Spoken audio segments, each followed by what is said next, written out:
आज की इस क्लास में मैं बीएल आप सभी विद्यार्थियों का हार्दिक स्वागत करता हूं।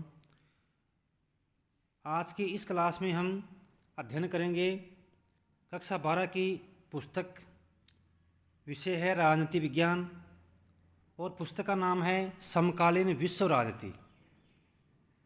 तो आज से हम एक नई शुरुआत करने जा रहे हैं और वो है कि परीक्षा से संबंधित बोर्ड परीक्षा से संबंधित जो भी महत्वपूर्ण प्रश्न है हर अध्याय का, चाहे वो अति लघुत्रात्मक हो, चाहे वो लघुत्रात्मक हो, चाहे वो निबंधात्मक हो, यानी सभी प्रश्नों का एक साथ अध्ययन करेंगे और वो भी जो परीक्षा की दृष्टि से बहुत ही महत्वपूर्ण है। तो शुरू करते हैं। पहला प्रश्न है, रूस में हुई 1917 की बोल्शेविक या समाजवादी क्रांति किसके नेतृत्व में हुई थी? तो वो थी लेनिन, यानी 1917 के अंतर्गत जो बोल्शेविक या समाजवादी क्रांति हुई थी वो लेनिन के नेतृत्व में हुई थी।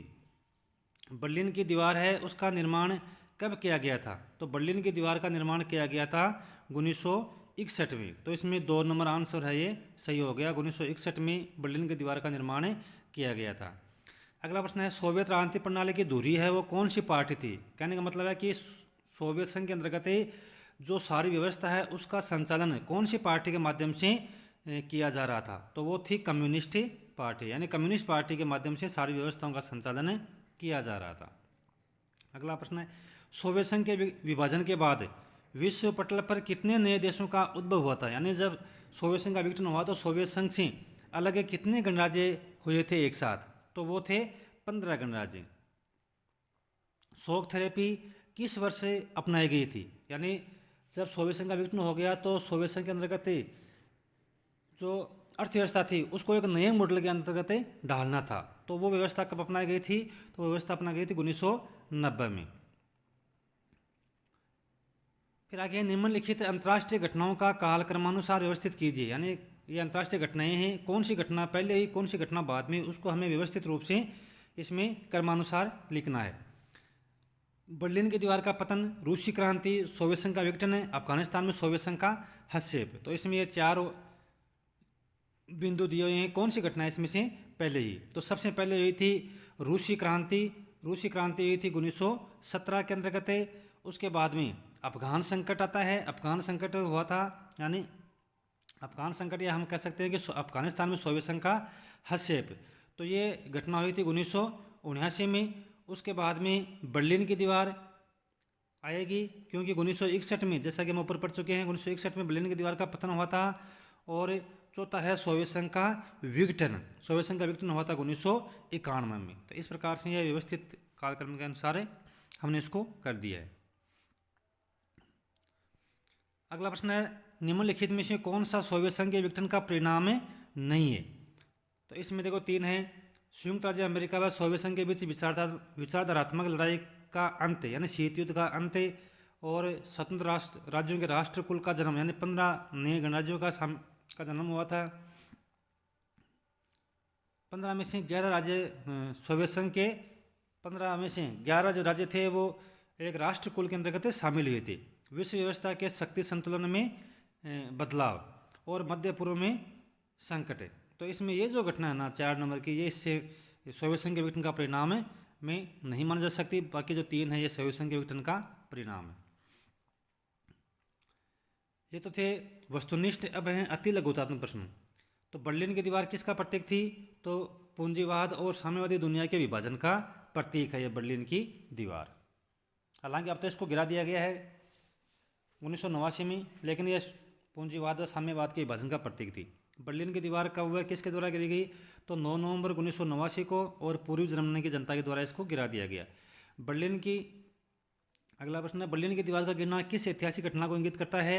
तो वो जर्मनी के एकीकरण और साम्यवादी खेमे के समाप्ति की शुरुआत की घटना को इंगित करता है। जर्मनी, बर्लिन की दीवार है ना, इसने जर्मनी को 2 भागों में विभाजित कर रखा था, पूर्व जर्मनी और पश्चिम जर्मनी। तो उसका अंत हो गया, और जो साम्यवाद का प्रतीक थी, साम्यवाद का की समाप्ति होगी। बाल्टी गणराज्य में कौन कौन से राष्ट्र आते हैं? तो एस्टोनिया, लातविया और लिथुआनिया, ये जो 3 गणराज्य हैं ये बाल्टी गणराज्य में आते हैं। साम्यवादी गुट के विघटन का प्रमुख अंतर्राष्ट्रीय प्रभाव क्या था? तो साम्यवादी गुट के विघटन यानी साम्यवाद का समाप्त होना, ये किसका प्रभाव था अंतर्राष्ट्रीय घटना का? तो वो था एक ध्रुवीय विश्व का उदय, यानी अब विश्व में केवल एक ही महाशक्ति थी और वो थी अमेरिका। अगला प्रश्न है, समाजवादी सोवियत गणराज्य कब अस्तित्व में आया था? तो रूस की जो समाजवादी क्रांति थी 1917 के अंतर्गत, उसके बाद में 1922 में ये अस्तित्व में आया था। अगला प्रश्न है, सोवियत संघ के नेतृत्व में पूर्वी यूरोप के देशों के साथ में बनाए गए सैन्य गठबंधन का क्या नाम था? तो वो था वार्सा पैक्ट, यानी अमेरिका ने जो सैन्य गठबंधन बनाया था उसका नाम था नाटो, और उसके जवाब में सोवियत संघ ने जो बनाया था गुट, उसका नाम था वार्सा। अगला प्रश्न है, पश्चिम के साथ शांतिपूर्ण सहस्थिति का सुझाव सोवियत संघ के किस राष्ट्रपति की देन है? कि पश्चिम के देशों के साथ शांतिपूर्ण सहस्थिति का सिद्धांत हमें अपनाना चाहिए, तो ये था निकिता क्रुश्चेव का। मिखाइल गोर्बाचेव ने आर्थिक और आंतरिक सुधार हेतु कौन सी दो नीतियां अपनाई थी? तो दो नीतियां अपनाई थी उन्होंने, ग्लासनोस्ट और पेरेस्ट्रोइका, यानी खुलापन और पुनर्गठन। सोवियत संघ का विघटन कब हुआ? 25 दिसंबर 1991 को सोवियत संघ का विघटन हुआ था। अगला प्रश्न है, सोवियत संघ के विघटन के समय अंतिम राष्ट्रपति कौन थे? तो वो थे मिखाइल गोर्बाचेव। उनका कार्यकाल था 1985 से लेकर के 91 तक। किन देशों को दूसरी दुनिया कहा जाता है? तो वह जो साम्यवादी देश हैं, जो साम्यवादी खेमे के देश हैं, उनको दूसरी दुनिया के देश से कहा जाता है। और जो अमेरिका और जो पूंजीवादी देश हैं उनको पहली दुनिया के देश से कहा जाता है। विकासशील देश हैं उनको तीसरी दुनिया कहा जाता है। 1917 की जो रूसी क्रांति थी वो क्यों हुई थी? तो पूंजीवादी व्यवस्था के विरोध में यह क्रांति हुई थी। यह व्यवस्था के आदर्शों और समाज समतामूलक समाज की जरूरत से प्रेरित थी कि समाज के अंतर्गत समानता की स्थापना होनी चाहिए, और उसी को लेकर के जनता ने यह क्रांति की थी। शॉक थेरेपी का शाब्दिक अर्थ क्या होता है? तो वह आघात पहुंचाकर उपचार करना। अगला प्रश्न है, सोवियत संघ के विघटन के समय किन दो गणराज्यों में हिंसक अलगाववादी आंदोलन हुए थे? तो वो थे चेचन्या और दागिस्तान। चेचन्या और दागिस्तान में हिंसक अलगाववादी आंदोलन हुए थे। सोवियत संघ के विघटन के कोई दो परिणाम? तो दो परिणाम, महत्वपूर्ण परिणाम, वैसे तो कई परिणाम हुए थे लेकिन महत्वपूर्ण परिणाम ये है कि शीत युद्ध का अंत हो गया और एक ध्रुवीय विश्व की व्यवस्था का उदय हुआ, यानी अब अमेरिका ही विश्व के अंतर्गत एक महाशक्ति रहा। पूर्व सोवियत संघ से स्वतंत्र हुए राष्ट्रों ने किस नए संगठन का निर्माण किया? तो पूर्व सोवियत संघ से स्वतंत्र हुए राष्ट्रों ने स्वतंत्र राज्यों के राष्ट्रकुल एक नया संगठन बनाया था जिसका नाम था Commonwealth of independent states. Hindi में हम कह सकते हैं स्वतंत्र राज्यों के राष्ट्रकुल। चेकोस्लोवाकिया किन दो भागों में टूटा था? तो चेक और स्लोवाकिया दो देश इसके बन गए थे। 1991 में यूगोस्लाविया के टूटने से कौन से दो नए राष्ट्रों का उदय हुआ? तो वो था बोस्निया और हर्जेगोविना। ये दो नए राष्ट्र बने थे। एशिया की सामूहिक सुरक्षा व्यवस्था का सुझाव देने वाले सोवियत संघ के राष्ट्रपति कौन थे? तो वो थे ब्रेजनेव। औद्योगिकरण को तेज बढ़ावा और खेती का बलपूर्वक सामूहिकरण करने वाले सोवियत संघ के राष्ट्रपति कौन थे? तो वो थे जोजेफ स्टालिन। बर्लिन की दीवार कब खड़ी की गई? 1961 में। गिराई कब गई थी? 1989 में। शॉक थेरेपी के कोई दो परिणाम बताइए। तो शॉक थेरेपी के दो परिणाम बताने अपने को।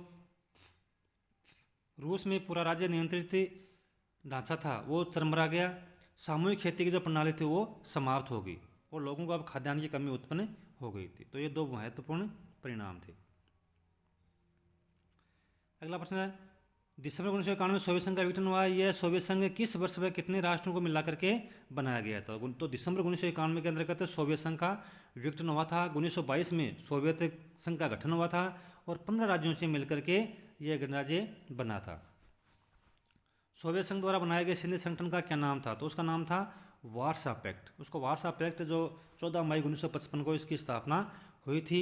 1989 में गोर्बाचेव ने घोषणा की कि वार्सा के देश अपना भविष्य स्वयं सुनिश्चित करें। 1 जुलाई 1991 को इसे समाप्त कर दिया गया। तो अमेरिका जो सैन्य संगठन बनाया उसका नाम नाटो था और जो सोवियत संघ ने बनाया उसका नाम वार्सा था। किस पार्टी का सोवियत राज्य व्यवस्था पर दबदबा था? तो वो था कम्युनिस्ट पार्टी। किसने 1985 में सोवियत रूस में सुधारों की शुरुआत की? तो मिखाइल गोर्बाचेव ने 1985 में सोवियत संघ में सुधारों की शुरुआत की और उसकी जो नीतियाँ थी उसको कहा गया ग्लासनोस्ट और पेरेस्ट्रोइका। किसका गिरना शीत युद्ध के अंत का प्रतीक था? तो वो था बर्लिन की दीवार का गिरना, जो कि 9 नवंबर 1989 को बर्लिन की दीवार गिराई गई थी। सोवियत रूस में मेन्शेविक क्रांति कब हुई थी? तो वो क्रांति हुई थी 1917 में। सोवियत रूस में बोल्शेविक क्रांति कब हुई थी? तो दो क्रांतियाँ देखो अलग अलग हैं दोनों। मेंशेविक क्रांति 17 फरवरी 1917 में, और बोल्शेविक क्रांति हुई थी 25 अक्टूबर 1917 में। जो पूंजीवाद, दोनों ही जो क्रांति पूंजीवाद के विरोध में हुई थी। सोवियत रूस में बोल्शेविक क्रांति का नारा क्या था? भूमि, रोटी और शांति, ये 3 प्रमुख नारे थे। सोवियत प्रणाली क्या थी? समाजवादी सोवियत गणराज्य, यानी जिसको यूएसएसआर, सोवियत संघ को का जो संघ था उसको यूएसएसआर के नाम से जाना जाता है, में 1917 में विकसित समाजवादी क्रांति जो पूंजीवादी व निजी संपत्ति के खिलाफ विकसित हुई, उसे सोवियत प्रणाली कहा जाता है। सोवियत संघ ने अफगानिस्तान में हस्तक्षेप कब किया? तो 1979 में सोवियत संघ ने अफगानिस्तान में हस्तक्षेप किया था। अगला प्रश्न है, 1930 के दशक के भयानक आतंक के लिए रूस के किस राष्ट्रपति को जिम्मेदार माना जाता है? तो वो था जोसेफ स्टालिन। सोवियत संघ की जो संसद है उसका क्या नाम है? तो उसको ड्यूमा कहा जाता है। शोक थेरेपी की 3 मान्यताएं लिखिए। तो वो थी राज्य की संपदा का निजीकरण, दूसरा है सामूहिक कृषि फार्म को निजी कृषि फॉर्म में बदलना, और साम्यवाद की जगह पूंजीवाद को मंजूर किया गया। तो ये 3 प्रमुख उसकी मान्यताएं थी, या हम विशेषताएं भी इसको कह सकते हैं। जयराम पेशा लोक से क्या अर्थ है? माफिया वर्ग से इसका संबंध है। अगला है, अब है देखो निबंधात्मक प्रश्न। सोवियत संघ के विघटन के लिए उत्तरदायी कारकों का उल्लेख कीजिए। तो जैसा कि विद्यार्थियों इस अध्याय में से परीक्षा में 6 अंक के प्रश्न आएंगे, 2 आएंगे 1 नंबर के और 1 आएगा 4 नंबर का प्रश्न। इसलिए इसमें देखो यहाँ दिया हुआ है कि एक जो प्रश्न है वो 4 अंक आएगा, और इससे अध्याय में से और 2 प्रश्न आएंगे 1 नंबर के। इस प्रकार 6 अंकों का ये अध्याय है। तो पहला प्रश्न है, सोवियत संघ के विघटन के उत्तरदायी कारकों का उल्लेख कीजिए। सोवियत संघ का विघटन होना वो किन कारणों से हुआ? तो पहला है राजनीतिक आर्थिक व्यवस्थाओं की अंदरूनी कमजोरी, यानी कई वर्षों तक सोवियत संघ की जो अर्थव्यवस्था के गतिरोध होने के कारण यहाँ की राजनीतिक और आर्थिक संस्थाएं थी वो अंदरूनी रूप से कमज़ोर हो गई थी, जिससे लोगों की जो आकांक्षाएं थी वो ये संस्थाएं पूरी नहीं कर सकती। उपभोक्ता वस्तुओं की बड़ी कमी हो गई और लोग अपनी राज्य व्यवस्था को शक की नज़र से देखने लगे। कहने का मतलब है कि सोवियत संघ की जो सिस्टम था उस सिस्टम पर से लोगों का विश्वास है वो उठ गया था, क्योंकि संस्थाएं वो सही तरह से काम नहीं करी, तो अंदरूनी कमजोरी। दूसरा है परमाणु व सैन्य सामान पर अत्यधिक व्यय। पूंजीवादी देशों के साथ प्रतिस्पर्धा के कारण सोवियत संघ ने अपनी अर्थव्यवस्था का अधिकांश हिस्सा परमाणु हथियार और सैन्य साजो सामान पर खर्च किया। साथ ही पूरी यूरोप के अपने पिछले देशों के विकास पर भी खर्च किया ताकि वे सोवियत नियंत्रण में बने रहें। इससे सोवियत संघ पर गहरा आर्थिक दबाव पड़ गया, यानी देश की जो अर्थव्यवस्था थी ना वो थोड़ी क्या होगी, कमज़ोर होगी। क्यों? क्योंकि सोवियत संघ ने परमाणु व सैन्य सामान पर अत्यधिक खर्च करना शुरू कर दिया।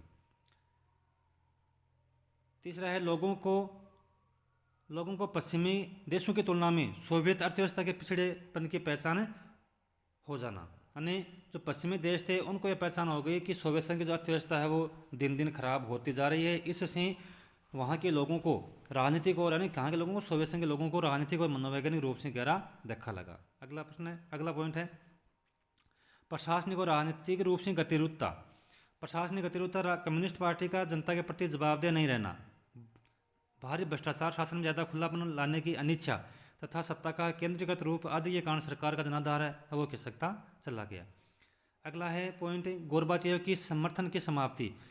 गोरबाचेव ने सोवियत व्यवस्था में सुधार लाने के लिए ग्लासनोस्ट और पेरेस्ट्रोइका जैसी जो नीति अपनाई थी, जनता का एक तबका सुधारों कर धीमी गति के कारण गोरबाचेव से नाराज हो गया, तो सुविधा भोगी वर्ग उनके विशेषीकरण में होने वाली कमी के कारण नाराज हो गया। इस प्रकार गोरबाचेव का समर्थन वो चारों तरफ से समाप्त हो गया। अगला है पॉइंट है राष्ट्रवादी भावनाओं और संप्रभुता का जवार। रूस, यूक्रेन, जॉर्जिया और बाल्टिक राज्यों में राष्ट्रीयता और संप्रभुता की भावों का उभार सोवियत संघ के विघटन का अंतिम और तात्कालिक कारण है वो सिद्ध हुआ। अब देखो शीत युद्धोत्तर भारत और सोवियत संघ के संबंधों का वर्णन कीजिए। तो देखो इसमें हमने प्रमुख रूप से ये पॉइंट लिए हैं, आर्थिक, राजनीतिक, सैन्य, सांस्कृतिक, 4 प्रमुख बिंदु हैं। इनके अंतर्गत हम भारत और सोवियत संघ का संबंधों का अध्ययन करेंगे। तो पहला है आर्थिक संबंध। तो सोवियत संघ ने भारत के सार्वजनिक क्षेत्र की कंपनियों को ऐसे वक्त में मदद की जब मदद पाना मुश्किल था। सोवियत संघ ने भिलाई, बोकारो और विशाखापट्टनम के इस्पात कारखानों तथा भारतीय हैवी इलेक्ट्रिकल्स जैसी मशीनरी संयंत्रों के लिए आर्थिक और तकनीकी सहायता दी। दूसरा है राजनीतिक। भारतीय संघ ने कश्मीरी मसले पर संयुक्त राष्ट्र संघ में भारत के रुख को समर्थन किया। 1971 में पाकिस्तान से युद्ध के दौरान मदद की। भारत ने भी सोवियत संघ की विदेशी नीति का अप्रत्यक्ष लेकिन महत्वपूर्ण तरीके से समर्थन किया। तीसरा, सैन्य। भारत को सोवियत संघ ने ऐसे वक्त में सैन्य साजो सामान दिए जब शायद ही कोई देश अपने टेक्नोलॉजी भारत को देने के लिए तैयार था। जब किसी भी देश में भारत को मदद नहीं मिल रही थी तो ऐसे वक्त में सोवियत संघ ने भारत की मदद की थी सैन्य साधनों को उपलब्ध करवा करके। और संस्कृति। हिंदी फिल्म और भारतीय संस्कृति सोवियत संघ में लोकप्रिय थे। बड़ी संख्या में भारतीय लेखक और कलाकारों ने सोवियत संघ की यात्रा की थी। तो ये था भारत और सोवियत संघ संबंध। सोवियत संघ के विघटन के भारत के ऊपर क्या प्रभाव पड़े, उल्लेख कीजिए। तो पहला, जैसा कि हम जानते हैं, सोवियत संघ और भारत का एक सच्चा और महान मित्र था। भारत को अपने आर्थिक विकास के लिए समय समय पर सोवियत संघ भारी मात्रा में आर्थिक, सैनिक और तकनीकी सहायता प्राप्त होती थी। तो अब विघटन के बाद में भारत को इस प्रकार जो सहायता मिलना है वो कम हो गई है। दूसरा है, भारत जैसे देशों में लोग पूंजीवादी व्यवस्था को अंतर्राष्ट्रीय स्तर पर शक्तिशाली व महत्वपूर्ण मानने लगे। परिणामस्वरूप भारत में मिश्रित अर्थव्यवस्था को छोड़कर उदारीकरण, निजीकरण और वैश्वीकरण की जो नीतियाँ हैं वो अपनाई जा रही है। तीसरा है, सोवियत संघ के पतन के परिणामस्वरूप शीत युद्ध है वो समाप्त हो गया है तथा अंतर्राष्ट्रीय तनावपूर्ण वातावरण या संघर्ष में कमी आई है,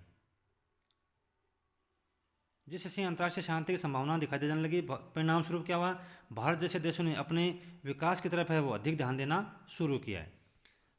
अगला है, सोवियत संघ के पतन के बाद द्विध्रुवीय जो व्यवस्था थी वो समाप्त हो गई, जिसके कारण किसी भी राष्ट्र से नजदीकी संबंध बनाने के लिए किसी भी गुट में शामिल होने की बाध्यता वो समाप्त हो गई है। सोवियत संघ के विघटन के बाद भारत ने अमेरिका के साथ मजबूती रिश्ते बनाने की ओर रुख किया है। अगला प्रश्न है, सोवियत संघ के विघटन के बाद भारत को अपनी विदेश नीति बदलनी चाहिए और रूस जैसे परंपरागत मित्र की जगह संयुक्त राज्य अमेरिका से दोस्ती पर ध्यान देना चाहिए। ये कथन है, मतलब एक विद्वान है फोर्स्ट डोलेस, उनके अनुसार अंतर्राष्ट्रीय राजनीति न तो अस्थायी मित्र है न कोई अस्थायी शत्रु, एक राष्ट्र के हित ही स्थायी है। अतः भारत को अपने राष्ट्रीय हित को ध्यान देखते हुए अमेरिका से दोस्ती को और अधिक घनिष्ठ कर लेना चाहिए। लेकिन अब देखो, इसमें इसी बात को हम आगे बढ़ाएं तो अब अमेरिका है वो अमेरिकी वर्चस्व से कैसे निपटा जाए, क्योंकि अमेरिका अब एक महाशक्ति है, रूस अब एक महाशक्ति नहीं रहा, यानी सोवियत संघ महाशक्ति नहीं रहा। तो ऐसी स्थिति में हम अमेरिकी वर्चस्व से कैसे निपटें। तो पहली बात है कि जो भारतीय विद्वान है अंतर्राष्ट्रीय राजनीति को सैन्य शक्ति के रूप देखते हैं, उनका मानना है कि भारत को वाशिंगटन से दूरी रखना चाहिए और अपने राष्ट्र शक्ति को बढ़ाना चाहिए। कुछ विद्वान ये मानते हैं कि भारत को अमेरिका का फायदा उठाना चाहिए और उसका विरोध नहीं करना चाहिए। कुछ विद्वानों का मानना है कि विकासशील देशों का गठबंधन बनाना चाहिए ताकि भारत अमेरिकी वर्चस्व का प्रतिकार करने में सक्षम हो सके। इसके अलावा देखो, अमेरिकी वर्चस्व से हम कैसे निपट सकते हैं। एक है बैंड वैगन की रणनीति, यानी जैसी बहे बयार पीठ तैसी कीजिए। कहने का मतलब है कि सबसे ताकतवर देश के विरुद्ध बजाय, यानी उसके विरोध में जाने के बजाय उसके वर्चस्व तंत्र में रहते हुए अवसरों का फायदा उठाया जाए, यही रणनीति कहती है। और दूसरा छुपा ले की नीति, यानी बेवजह क्रोध से बचना, सबसे ताकतवर देश से जितना संभव हो उतना दूर रहा जाए। अगला प्रश्न है, सोवियत संघ के विघटन के परिणाम। तो परिणाम क्या हुआ, सबसे पहले तो यह था कि शीत युद्ध की समाप्ति हुई और नई शांति की संभावना का जन्म हुआ। केवल इसमें हम पॉइंट देखेंगे।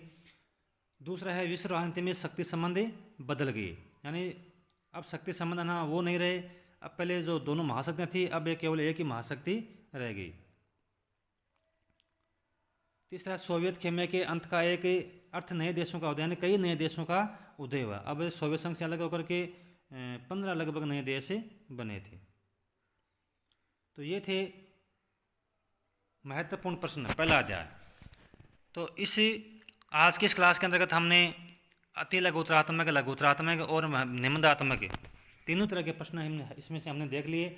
और इसके अंतर्गत केवल 2 ही तरह के प्रश्न आएंगे, एक अति लघुतरात्मक 2 प्रश्न तो, और एक आएगा निबंधात्मक प्रश्न। तो मैं आशा करता हूँ कि आज की इस क्लास में ये पढ़ाया गया चैप्टर आपको अच्छा लगा होगा। यदि अच्छा लगा तो आप मेरे चैनल को लाइक और अधिक से अधिक शेयर करें।